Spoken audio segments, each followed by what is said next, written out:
Greetings, Earthlings. I come in pieces.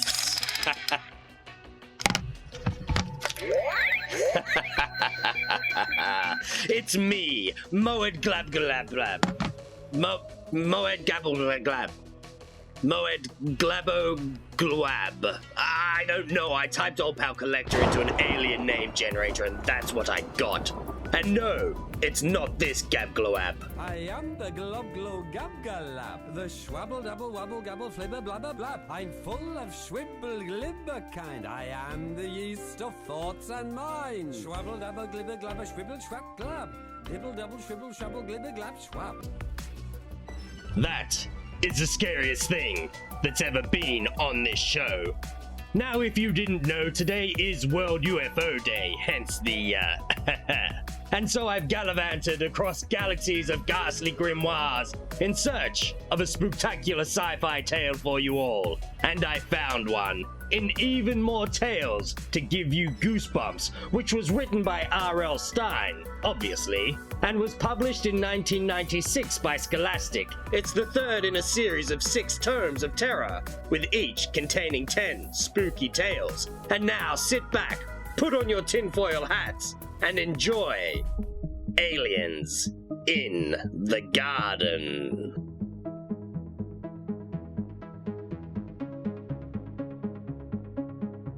Shall we commence transmission? Don't just go with it. Thick black clouds rolled across the sky as I walked toward the park. Lightning flashed and thunder rumbled in the distance. Forget the park, Kurt, I told myself. Nobody will show up in this weather anyway. More thunder, louder now. That did it. I turned around and started for home. As I hurried around the corner, I spotted Rocky up ahead of me. I stopped and wished I could disappear. Rocky is a dog.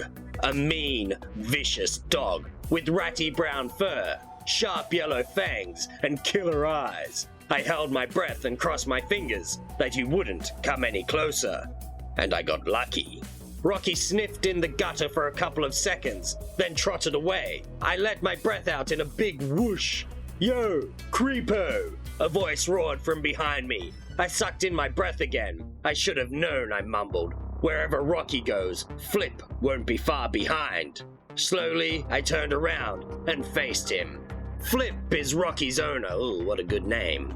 Flip is 14, 2 years older than I am. And he's huge, with the same ratty hair and yellow teeth as his dog. It's hard to decide which one is meaner. Where do you think you're going, Kurt? He demanded. Home, I told him. A storm is coming. Ooh, a storm. He sneered and pushed me backwards. Gonna go hide under the bed? Flip's favorite sport is picking on me. He pushed me again, harder. I almost fell. Get a life, Flip, I yelled. Go sniff gutters with your mutt. Flip's eyes narrowed. He clenched his big fists. You should have kept your mouth shut, I told myself. You're in major trouble now. Just as Flip dove for me, a shaft of lightning split the clouds. Thunder boomed, more lightning flashed, and then rain poured out of the sky. Ah, you're not worth getting soaked for, Flip growled. Instead of pounding me to dust, he shoved me aside and took off. Saved by a summer storm. I'd lucked out. After all. Upstairs in my bedroom, I changed into dry clothes. I could hear the wind howling outside. I ran to the window and crouched down in front of it to watch the storm. As I did, I saw something whiz past outside. Another lightning bolt split the sky. It zapped the flying object and lit it up. I stared hard at the object. It looked like a toy spaceship. I mashed my nose against the window pane to see better. There, it hovered low over the backyard garden, wobbling back and forth, out of control. I craned my neck to watch. The object spiraled down, down, down, and then splat! It nosedived right into the middle of a berry bush. I kept my eyes on that bush until the storm finally blew itself out. It wasn't a long storm, but it was one of the heaviest I've ever seen. When the rain slowed to a drizzle, I ran outside and sloshed my way into the garden. Disaster area. Ripped leaves and broken branches covered the ground. Slimy green vegetable guts dripped down the fence. Mud slithered into my shoes and oozed between my toes. I squished over to the berry bush and stooped down.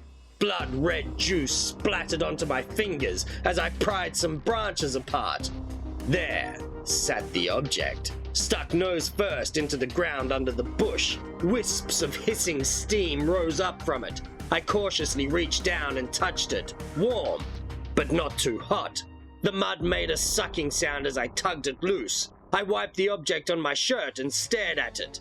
Some kind of spaceship for sure, made out of metal, cone-shaped, with 3 little wings at one end and a tinted window at the other. I couldn't see inside, but it's definitely not a toy, I decided. It's too solid, and it survived the storm and the crash. An awesome thought suddenly hit me. Could the little spaceship be real? I always figured flying saucers and alien spaceships had to be huge, but I'd never seen one. How could I know for sure that I didn't have one in my hands? I tucked the ship under my arm and hurried to the park to show it to my best friend Jenna. I knew she would show up. Jenna loves going to the park. She practically lives there. As I sat down on a bench, Flip burst out of some bushes and landed in front of me. Guess my luck had ran out. "Hey Creepo, what's that?" he asked, grabbing for the spaceship. I tried to push him away, but he yanked me straight off the bench and tossed me into the grass. The ship flew from my hand and landed nearby. Flip stared at it. His mouth hung open for a second. Then he shook his ratty head and bellowed out a laugh. "Ha ha ha ha! A toy spaceship? Aren't you a little old to be playing with toys?" As I struggled to my knees, Flip reached for the ship. I knew he'd tried to smash it, so I made a grab for it. In a flash, Flip had me in a headlock. His arm squeezed tighter around my neck. I tried to pull it away. The muscle felt like a stone. His arm didn't budge. I gasped for air. Flip let out another laugh, but his laugh turned into a shriek. To my surprise, his arm dropped from my neck. I sank to the ground. Flip shrieked again. I sucked in air and stared up at him. He held his face with one hand and hopped up and down, screeching in pain. As I gazed at him, a blue light zipped past my eyes and hit Flip on his bony knee. Sparks flew from his skin.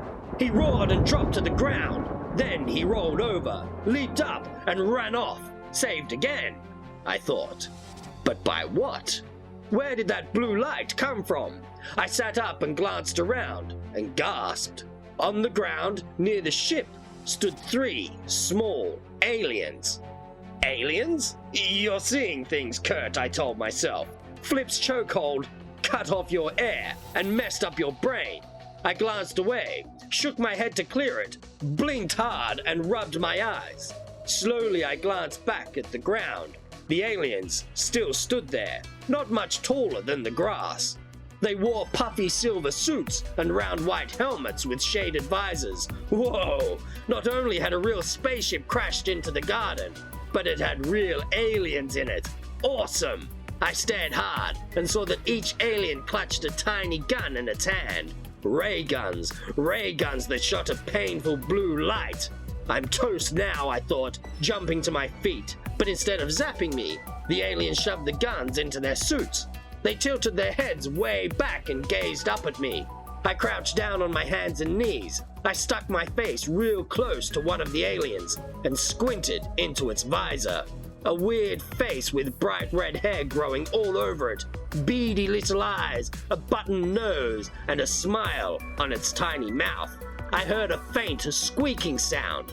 I stared harder. The alien's lips flapped. It's talking, I realized. An alien is actually talking to me. I grinned. "Hi, I'm Kurt," I told it. "Listen, thanks for zapping Flip." All 3 aliens grabbed their helmets and cringed. At first I didn't get it. Then I realized the problem. My voice. I'm at least 100 times as big as these little guys, I told myself. My voice is killing their ears.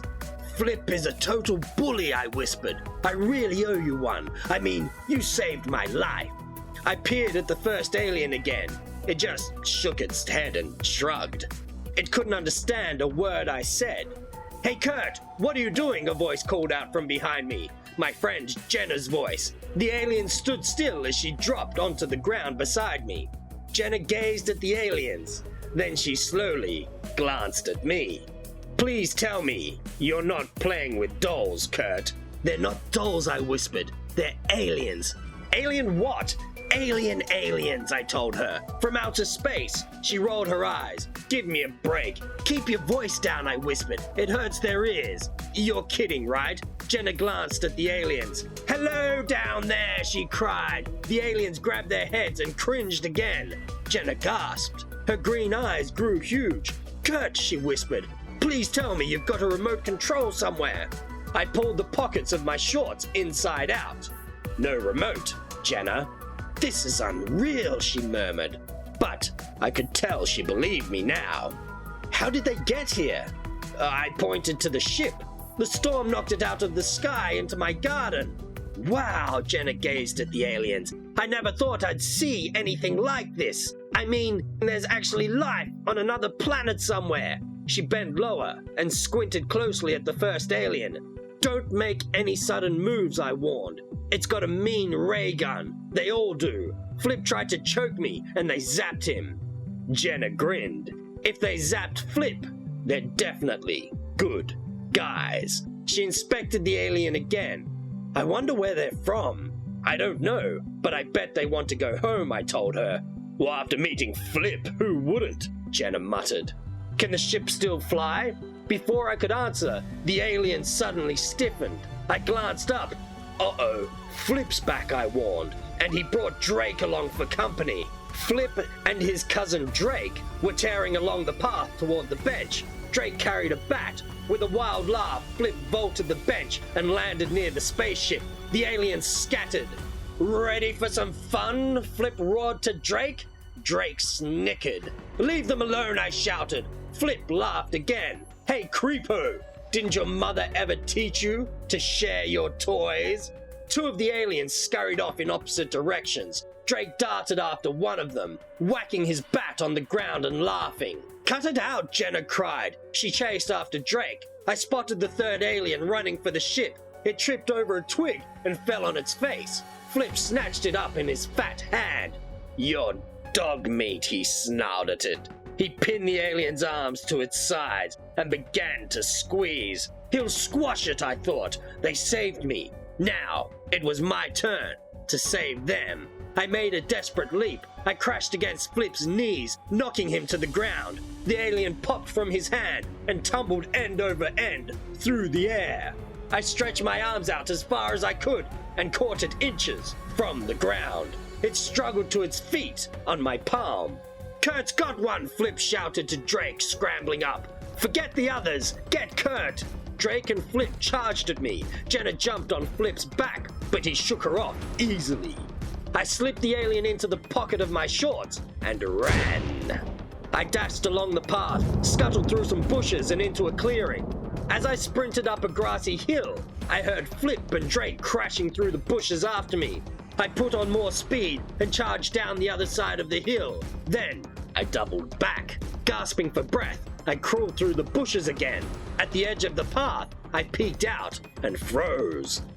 Flip's dog, Rocky, stood on the path, his killer eyes glaring straight into mine. My heart hammered against my chest. Rocky's lips curled back. His yellow fangs dripped saliva. He lowered his huge, shaggy head and snarled. He pawed the ground, snarled again, and sprang at me. I cried out as a blue light zapped through the air. It caught Rocky right between the eyes. The dog yelped and dropped to the ground at my feet, looking dazed. The blue light meant only one thing. An alien was close by. I glanced around and spotted it, caught in a thicket of thorny branches. "Thanks again," I whispered, reaching into the bush. The tiny spacesuit ripped as I tugged the alien free. I quickly dropped it into my other pocket. Still dazed, Rocky whined meekly as I stepped past him and bolted down the path. "Kurt!" Jenna cried when she saw me. "Hurry! I've got two of the aliens!" I gasped, running up to her. We've got to find the other one. I did, she told me. It's in the ship. Maybe it's trying to get the spaceship working. Well, let's hope it can. I dug the other 2 aliens out of my pockets and set them in the open hatch of the ship. They waved at me, then hurried inside. The tiny hatch closed. A loud, angry bark made Jenna and me spin around. Rocky had recovered and was charging toward us. Flip and Drake raced behind him, shouting, "Get the aliens!" I stooped down next to the spaceship. Tiny red lights flickered on, but it didn't move. The barking and shouting grew louder. The spaceship still didn't move. I had to do something. I grabbed it off the ground, cocked my arm back, and hurled the ship as high into the air as I could. The ship soared upward, higher, higher. Then the nose dipped. Jenna and I both gasped. The spaceship began to spiral down. Rocky chased after it, barking wildly. Flip and Drake cheered. I groaned and started to cover my eyes. But then I saw a puff of smoke from the back of the ship. Then another. The little spacecraft leveled off and began to climb. Yes, I cheered. Flip and Drake stared with their mouths hanging open. More smoke billowed. The red lights twinkled. The ship kept climbing. It rose higher and higher until all we could see was a silver dot in the sky. Unreal, Jenna kept muttering as we hurried out of the park. Real, but totally unreal. Flip and Drake still can't believe it, I said, snickering. They're both back in the park, gaping at the sky. She laughed. Too bad the aliens couldn't have zapped them one last time. Yeah, and it's too bad they couldn't have stayed a little longer. I stared up at the sky too. One thing is for sure. I'll never forget them. I'll bet they never forget us either. Jenna pointed at an ice cream truck down the street, and I think we deserve a reward for saving them, don't you? Definitely. I dug into my pockets and pulled out some coins. I also pulled out a tiny scrap of silver material. Hey, it's a piece of a spacesuit, I told Jenna. It must be from the alien that got caught in the thorn bush. Jenna squinted at the scrap. It's part of a sleeve, I think, and there's something on it. Something colorful. We forgot about the ice cream and ran to my house. I found my magnifying glass and peered at the scrap through the lens. What do you see? Jenna asked. I'm not sure. I closed one eye to focus better. It's a rectangle, I told her, with stripes going across it. Red and white stripes. The upper left-hand corner is blue, and it has a bunch of white stars on it. I counted them. 50 stars. Weird, Jenna frowned. I wonder what it means. Me too, I agreed. Maybe it's some kind of symbol, a flag or something, from the aliens' planet. I sighed. I guess we'll never know. Let's go get that ice cream, Jenna said. I tucked the tiny cloth rectangle into my pocket and followed her out the door. I see what you did there, RL. Gotta love those twist endings that Goosebumps became famous for. Although, I must say, your old pal was a little bit confused the first time I read this. I thought that they were just US astronauts that had been shrunk down in some experiment, and then it dawned on me. No, it's a different planet, and the aliens were humans. Yes, I'm a little special. But did you know that this is the only story in the Tales to Give You Goosebumps series that doesn't take place on Earth? There you go. Thanks for joining me for this salute to International UFO Day. Don't forget to hit that like and subscribe button and ring that little bell icon to be notified of my next probe into the paranormal. You can also follow me on Instagram at OldPalCollector for more creeps and shrieks during the week. And now, my little fright followers, I must depart into the atmosphere in search of more tales of terror for my trenches of torment. And until we shriek again, keep watching the skis. The skies. I stole that from The Simpsons. Peace.